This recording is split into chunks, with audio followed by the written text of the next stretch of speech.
s'asseoir. Alors le thème de la semaine c'est des hommes unis pour la gloire de Dieu. Donc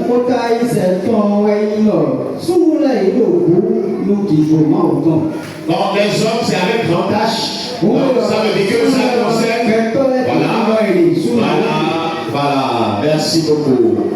Alors je vais rester dans ce schéma.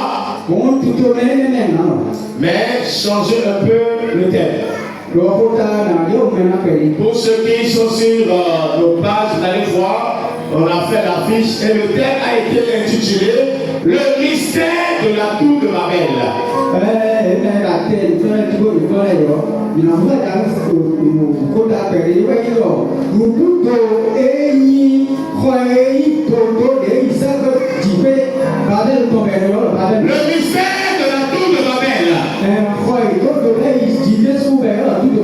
On prend le but dans Genèse chapitre 11. Genèse 11, le verset 1 à 9. Donc le texte c'est le mystère de la tour de Babel.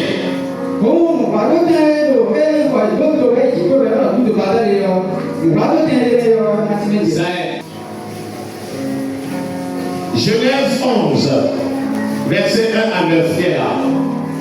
Toute la terre avait une seule langue et les mêmes mots. Toute la terre avait une seule langue et les mêmes mots. C'était parti de l'Orient. Il trouvait une plaine au pays de Chinéa et il y habitait. Il se dit ah non, faisons des briques et cuisons-les au feu. Et la brique leur servit de pierre et le bitume leur servit de ciment. Il dit encore, ah non, bâtissons-nous une ville et une tour dont le sommet touche au ciel. Et faisons-nous un nom, afin que nous ne soyons pas dispersés sur la face de toute la terre.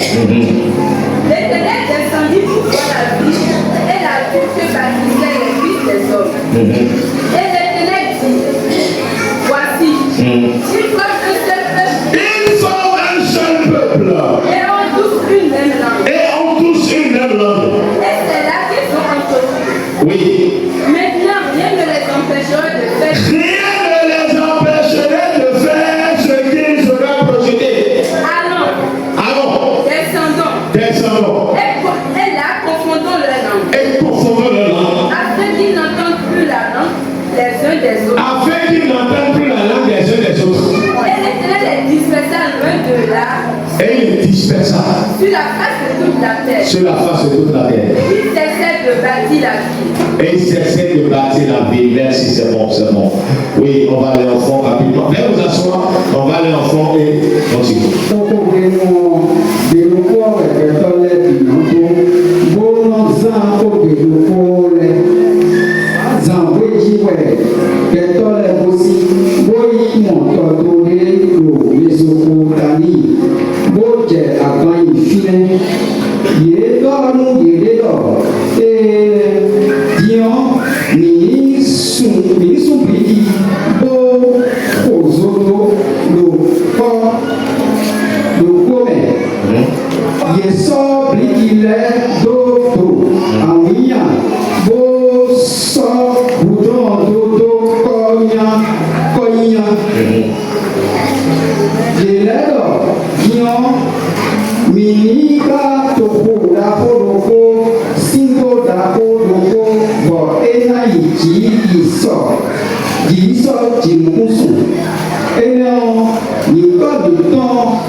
Yeli,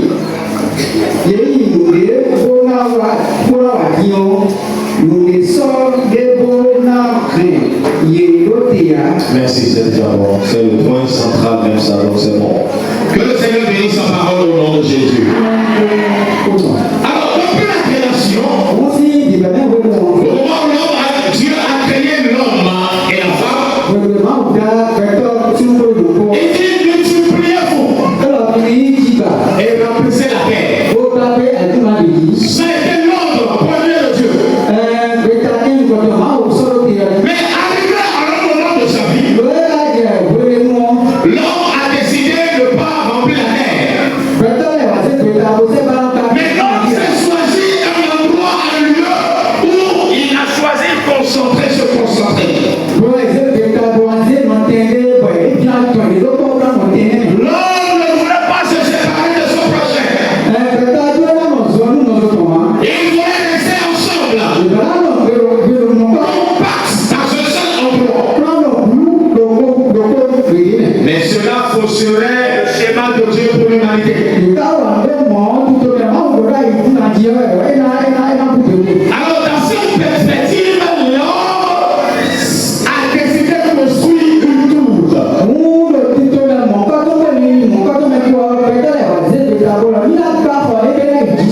La tour de Babel.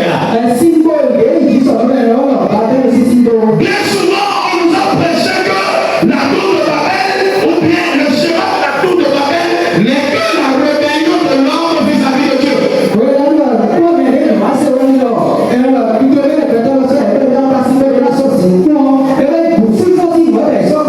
Et c'est seulement cet aspect seul qu'on nous a toujours enseigné, prêché et démontré. Mais au-delà de cela, la tour de Babel nous révèle une vérité extraordinaire.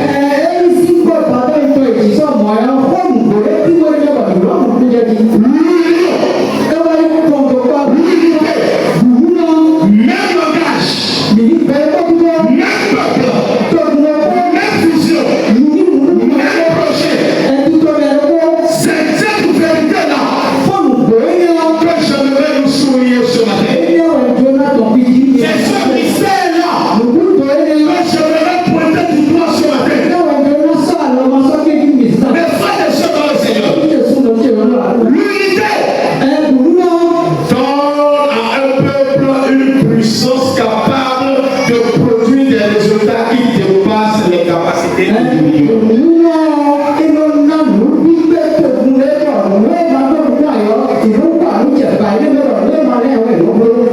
À la tour de Babel,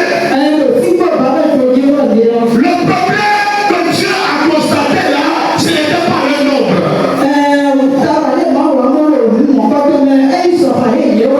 Dieu n'a pas dit, oh, ils sont nombreux. Non. Mais il a dit, ils sont un. C'était le problème que tu avais vu là. Leur unité. Le problème n'était pas le nombre. Le problème n'était pas leur intelligence. Le problème n'était même pas leur capacité à bâtir. Mais le problème que tu avais trouvé, c'était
cœur,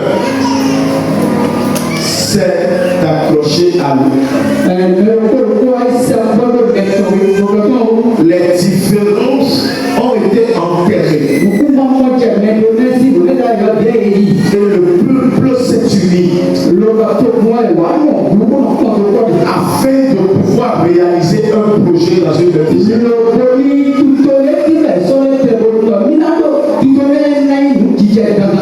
Les cœurs d'un jour, là où les cœurs sont alliés, non, là où les cœurs sont unis, alliés dans un même sens, les mains deviennent plus puissantes. Ce n'est pas d'abord une question de ressources, c'est d'abord une question d'unité dans le cœur. Plus ils sont unis dans le cœur,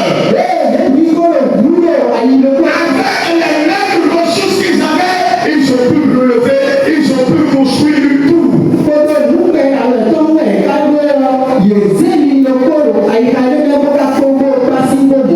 Si l'église, vous et moi, nous nous unissons de même cœur, mes frères, avec nos mêmes moyens, nous releverons de prendre vie à la gloire de Dieu. Il y a des églises qui ont des moyens, ils ont des ressources, mais n'arrivent pas à faire de bonnes choses. Pourquoi? Parce qu'ils marchent en rang dispersé. Ils s'unissent ensemble dans le temple, mais leur cœur, en esprit, ils sont divisés. Ils n'ont pas le même langage. Ils n'ont pas la même perspective. Ils ne sont pas en accord. Et c'est pourquoi, malgré qu'ils aient des ressources,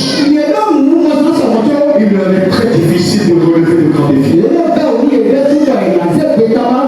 À la tour de Babel, ce n'était pas d'abord une question de ressources, mais c'était une question d'unité.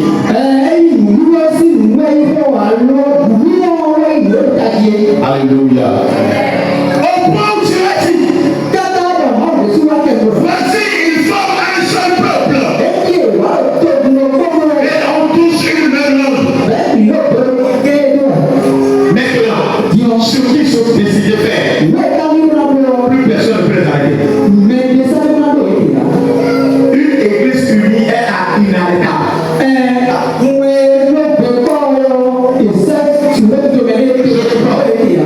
église qui marche en union,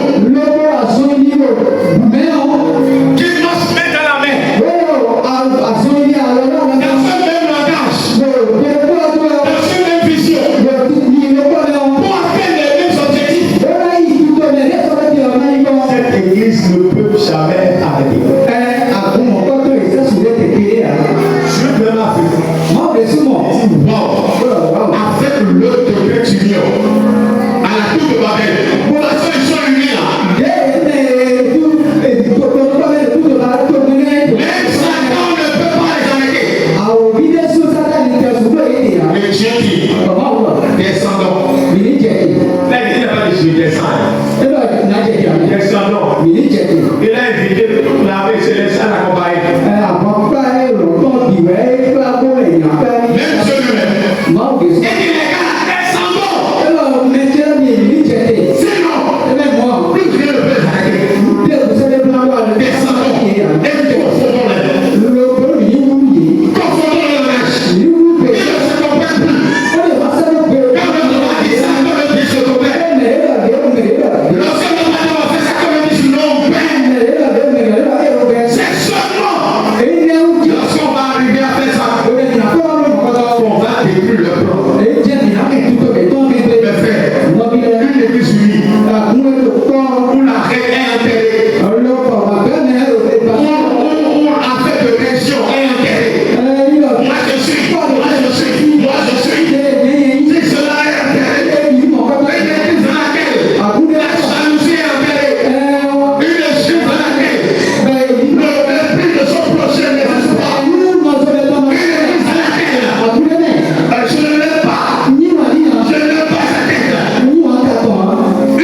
Mes frères. Et le diable comprend ça. C'est pourquoi au milieu de nous, non, au milieu de nous, il envoie les divisions, les soupçons. Est-ce que meilleur là? Les jalousies, les offenses, oui, les rivalités,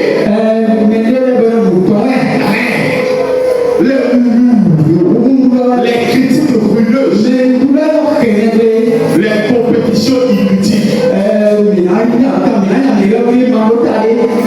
Le diable envoie cela au milieu de nous afin de pouvoir nous fragiliser, afin que nous soyons fragiles. Si chacun peut se dire, ça ne passera pas par moi, l'église va périr. Maintenant qu'il y a des Judas, je veux dire, c'est Judas signifie que quelqu'un qui est à l'intérieur de qui a contact avec l'extérieur.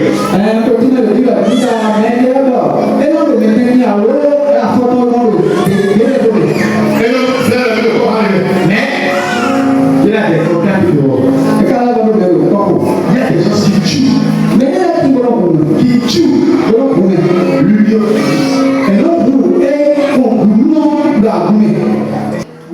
Comment est-ce que l'église va avancer? Vous ne rendez service à personne, vous rendez service à Satan. Tu connais la vérité, tu sais qu'il y a un seul Dieu. C'est bon. Mais sache que les démons le savent aussi. Et ils tremblent. Mais ils ne changent pas.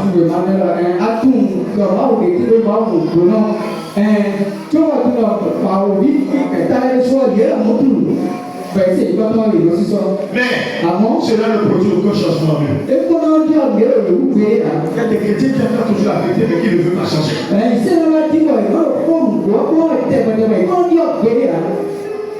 Ils sont comme des chrétiens démons. Satan connaît la vérité. Il sait qu'il y a un enfer. Mais est-ce que ça va pas la vérité changer? Non. Il y a des gens qui entendent toujours la vérité. Les dieux, c'est comme s'ils ont signé un contrat avec l'enfer pour dire moi, je serai au milieu de vous. Satan, envoie-moi au milieu d'eux. Je vais faire le travail pour toi.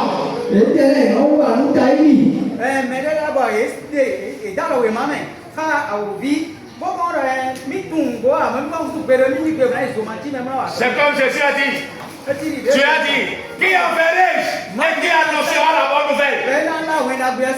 Et Isaïe a dit, me voici, envoie-moi. Il y a des gens, c'est comme si Satan leur a adressé un appel. Quoi. Qui enverrai-je au milieu d'eux pour qu'ils sèment la division dans l'église? Et je dis, Satan, envoie-moi. Je suis trop bon pour ça.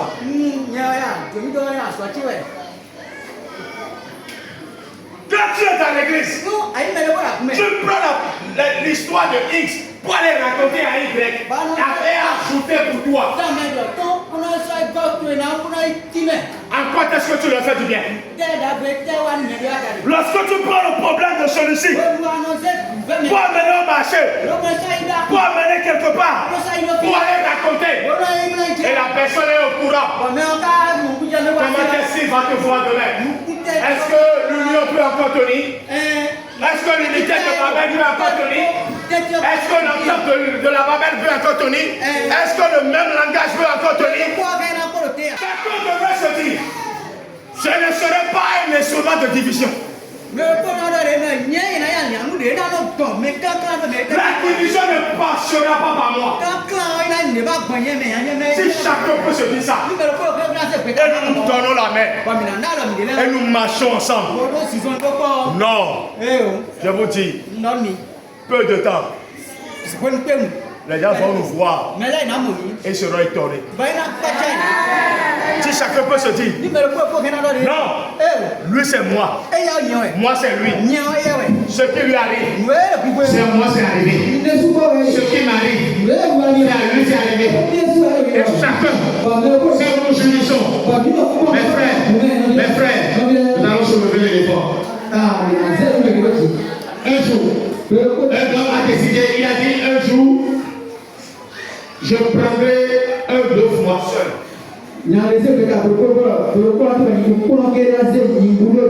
Quelqu'un l'a dit n'importe. C'est impossible. Allez, je le fais. Mais effectivement, un jour, le ciel a soulevé un peu. Amen. Amen. Vous vous demandez comment il a fait. Après.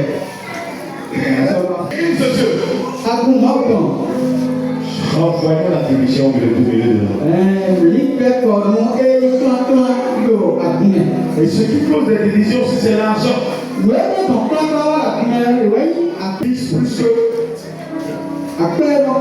L'argent, tu peux appeler un journaliste d'abord. Mais tu peux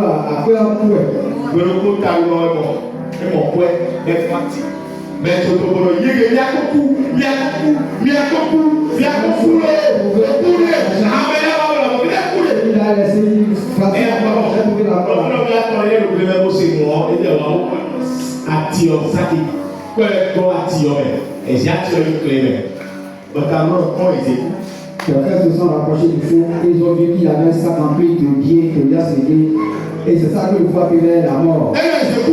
Et il a dit, le frère a dit, ah, vous avez la mort. Quand ils ont pris l'argent, quand le corps ou le frère non vu, et quand le corps a le corps il est. Donc non vu est bien émis. Ce sont tous les frères quand même. Les autres, c'est quoi tout? Mais il y a pas de l'école, le nom vient à nous pour encore, tout le premier. Mais il doit pas connaître, tu n'es pas pour voir, mais pour le voir, il y a oui. Le frère, on peut l'appeler la béton. Le métal, toi pour le coup, mais les lecteurs pour le coup, et non, politique. Et les Robert Doyle, le tour n'a pas de la comparaison de l'homme, et que vous avez un coup, et le coup, et les gens doivent être en comparaison de l'homme. Mais il y a un activité dans le dé. Il y a eu un et des sons. Mais il y a aussi le haut. Pour le mettre des sacs et puis 3 ans et 2 jours, 3 ans bien à ce moment-là, il est tombé. Mais bien sûr, il est tombé. Donc, pour le coloquer. Donc, quand on va pour le moment donné, il va courir. Moi, les frères, ils étaient envoyés. Nous avons le frère qui a acheté des choses à manger. Le temps qu'ils se partagent l'argent. Avant que l'homme vienne, il a comploté. L'argent peut enlever 2 frères, même à s'entretuer. L'argent peut diviser l'église. L'argent peut diviser 2 partenaires de paix. L'argent peut les diviser. C'est le sapin. Mes frères, mes soeurs, attention. Ta relation avec ton prochain. La Bible dit ce que tu n'aimes pas que l'on te fasse, ne le fais pas pour autrui. Avant de lui faire ça, vérifie si on lui fait ça, si ça ne va pas te faire mal. Alors, fais le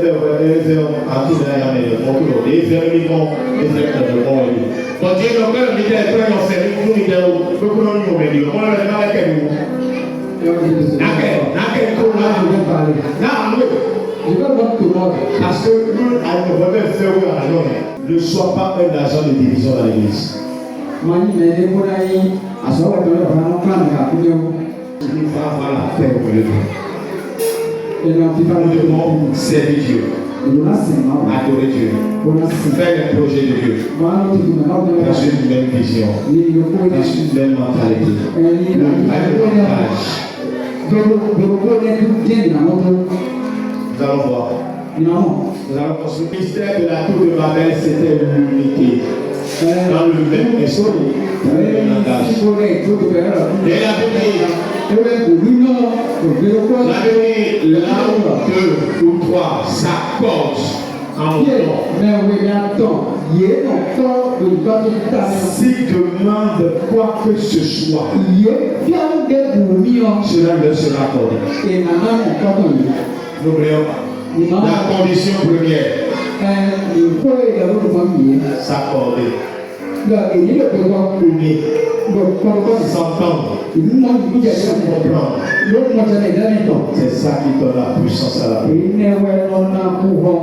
J'ai dit tout à l'heure, ce que nous sommes détermine le résultat de ce que nous faisons. Ce que tu es, c'est ça qui détermine le résultat de ce que tu fais. C'est pas d'abord ce que tu fais, c'est ce que tu es. Comment est-ce que je te vois? C'est ça qui va déterminer la suite. Avant, attendez.